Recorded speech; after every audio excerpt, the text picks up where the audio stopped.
IPL 2025 এই বছর IPL কোন মাঠের মাধ্যমে খেলা শুরু হবে এবং ফাইনাল খেলা শেষ হবে কোন মাঠের মাধ্যমে, কোন প্লেয়ার বা কোন খেলোয়াড় কত টাকার মাধ্যমে কোন দলের মধ্যে যুক্ত হলো, এই সকল আইপিএল এর কিছু যাবতীয় জানা অজানা তথ্য আমি আপনাদের আজকে এই ভিডিওর মাধ্যমে জানাবো। তা আপনি যদি আইপিএল নিয়ে ইন্টারেস্ট হয়ে থাকেন তাহলে পুরো ভিডিওটা দেখুন এবং জানুন। 2025 সালে ইন্ডিয়ান প্রিমিয়ার লিগ, যা আইপিএল 18তম বর্ষ, এটি অবশ্য আমরা সকলেই জানি যে এটি টাটা আইপিএল, বিশেষ করে টাটা কোম্পানি এই খেলাটি খেলান। এই খেলা বা এই টুর্নামেন্ট 22শে মার্চ থেকে 25শে মে পর্যন্ত, অর্থাৎ 2025-এ এই বছর খেলা। 10টি দল এবং 74টি ম্যাচের মধ্যে এই খেলা এবছর হবে এবং খেলাটি হবে 13টি শহরের মধ্যে। এবং এই খেলা শুরু হবে বা উদ্বোধন হবে কলকাতা, আমাদের যে ইডেন গার্ডেন আছে সেই ইডেন গার্ডেনে এই খেলা শুরু হবে এবং শেষ বা ফাইনাল খেলা কিন্তু এই ইডেন গার্ডেনই হবে। এই ইন্ডিয়ান প্রিমিয়ার লিগ হলো আমাদের ভারতে অনুষ্ঠিত একটি ফ্র্যাঞ্চাইজি, যা টি-20 লিগ নামে আমরা সকলেই জানি, যা ভারতের ক্রিকেট বোর্ড বিসিসিআই এই খেলা আয়োজন করে। এই খেলা শুরু হয়েছিল 2008 সালে, যেটা আমরা সকলেই জানি, আবার অনেকেই আমরা জানিও না। প্রতিটি দল একটি গ্রুপের সাথে অন্য গ্রুপের খেলা হবে। এইখানে গ্রুপ আমরা অনেকেই জানি আবার জানি না। গ্রুপ আমাদের আইপিএল এর গ্রুপ দুটি আছে, একটি হলো এ গ্রুপ এবং একটি হলো বি গ্রুপ। আমি আপনাদের জানাবো যে এ গ্রুপের মধ্যে যে দলগুলি পড়ে তা হলো, এই গ্রুপ হলো Chennai super king, Kolkata night Riders, Rajasthan royal Challengers Bengaluru এবং পাঞ্জাব কিং। এইগুলো হলো এ গ্রুপ টিম, যেটা আমরা অনেকে জানি এবং জানিও না। এবং বি গ্রুপ টিমের মধ্যে পড়ে Mumbai Indian, Sunrisers Hyderabad, Gujarat, Delhi Capitals এবং লখনৌ সুপার জায়ান্ট। তাহলে আমাদের এবছর টাটা আইপিএল গ্রুপ দুটি ভাগ, এ গ্রুপ এবং বি গ্রুপ। এবং আমি আপনাদের জানাবো যে এই গ্রুপের স্কোয়াড, অর্থাৎ কোন দলের কে ক্যাপ্টেন এবং কে ভাইস ক্যাপ্টেন, এই সকল তথ্য এখন আমি আপনাদের জানাচ্ছি। যেমন Chennai super king, Chennai super king এর ক্যাপ্টেন ঋতুরাজ গায়কোয়াড়। এর আগে আমরা ঋতুরাজ গায়কোয়াড়ের খেলা দেখেছি, কিন্তু কেন জানি না যে আমাদের ইন্ডিয়া বিসিসিআই বোর্ড তাকে কোনো খেলাতেই সুযোগ দেয়নি। তা আইপিএল এ সে যথেষ্ট তার পারফরমেন্স দেখিয়েছে এবং এবছর কেন এর আগেও সে চেন্নাই সুপার কিং এর ক্যাপ্টেন হয়েছে। ঋতুরাজ গায়কোয়াড় হলো এবছর চেন্নাই সুপার কিং এর ক্যাপ্টেন। দিল্লির ক্যাপ্টেন হলেন অক্ষয় প্যাটেল। গুজরাটের ক্যাপ্টেন হলেন শুভমান গিল, কলকাতা নাইট রাইডার্সে অজিঙ্ক্য রাহানে এবং লখনৌ সুপার জায়ান্টে ঋষভ পান্ত, অর্থাৎ কেএল রাহুল যে ছিল লখনৌ জায়ান্টের ক্যাপ্টেন, তাকে সরিয়ে ঋষভ পান্তকে এবছর 2025-এ ক্যাপ্টেন করা হয়েছে। এছাড়াও মুম্বাই ইন্ডিয়ান, এর আগে ক্যাপ্টেন হার্দিক পান্ডিয়া ছিল, এবছর হার্দিক পান্ডিয়াই হলো মুম্বাই ইন্ডিয়ানের ক্যাপ্টেন। এবং পাঞ্জাব কিং এবছর ক্যাপ্টেন হলো শ্রেয়াস আয়ার। রাজস্থান রয়্যালের ক্যাপ্টেন অবশ্যই সঞ্জু স্যামসনই থাকে, প্রতি বছরের ন্যায় এবছর সে রাজস্থানের ক্যাপ্টেন।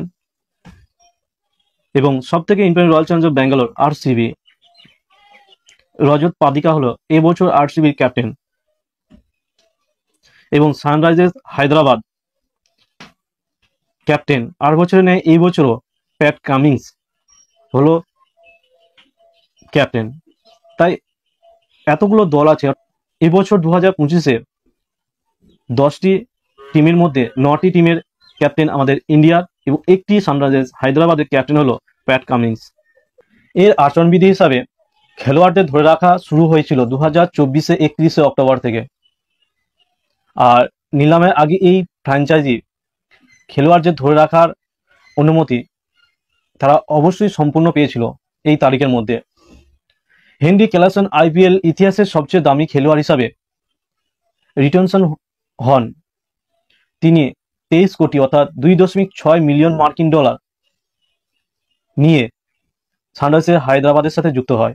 অন্যদিকে বিরাট কোহলি যথাক্রমে 21 কোটি অর্থাৎ 2.4 মিলিয়ন মার্কিন ডলার নিয়ে রয়্যাল চ্যালেঞ্জার্স ব্যাঙ্গালোর হয়ে সে এবছরও সে যুক্ত হয়েছে বা রিটেনশন হন। বিসিসিআই নভেম্বরে খেলোয়াড় নিলামের তালিকা ঘোষণা করেছিল 2024-এ এবং এই 25-এ খেলোয়াড়ের জন্য, এবং এই মেগা নিলামটি 2025-এ সৌদি আরবে জেদ্দার আব্বাদি আল জোহার এরিনায় অনুষ্ঠিত হয়। নিলামে রেকর্ড সংখ্যক 1574 জন খেলোয়াড় অর্থাৎ আমাদের দেশি বিদেশি মিলে এই নিলামে যোগদান করেছিল বা যুক্ত হয়েছিল। মল্লিকা সাগর দ্বিতীয় বছরের জন্য নিলামকারী হিসাবে তাকে দায়িত্ব দিয়েছিল আমাদের বিসিসিআই বোর্ড। পাঞ্জাব কিং 110 কোটি অর্থাৎ 13 মিলিয়ন মার্কিন ডলার নিয়ে এই মেগা নিলামে প্রবেশ করেছিল, মানে যুক্ত হয়েছিল, যা আইপিএল ইতিহাসের সর্বোচ্চ রেকর্ড বা মূল্য। নিলামের সময় সবচেয়ে দামি খেলোয়াড়ের রেকর্ড, যা পূর্বে মিচেল স্টার্কের নামে 24.75 কোটি, যা 2.4 মিলিয়ন মার্কিন ডলার ছিল, সেটা কিন্তু এই বছর ভেঙে দেয় শ্রেয়স আয়ার, যা পাঞ্জাব কিং আয়ারকে 26.75 কোটি অর্থাৎ 3.1 মিলিয়ন মার্কিন ডলার দিয়ে তাকে তাদের দলে যুক্ত করে নেয়। এর আগে ঋষভ পান্তকে লখনৌ সুপার জায়ান্ট 27 কোটি অর্থাৎ 3.1 মিলিয়ন মার্কিন ডলার দিয়ে তাদের দলে যুক্ত করে নেয়।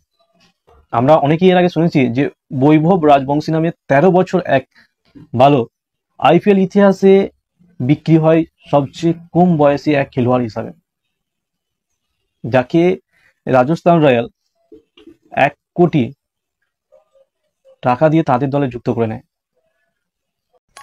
এর মধ্যে দেখে নিন কোন টিমের কোন খেলোয়াড় কত টাকা নিয়ে সেই টিমে বা সেই দলে যুক্ত হয়েছে। সকল টিমের তথ্য এই মধ্যে দেওয়া হলো।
GPS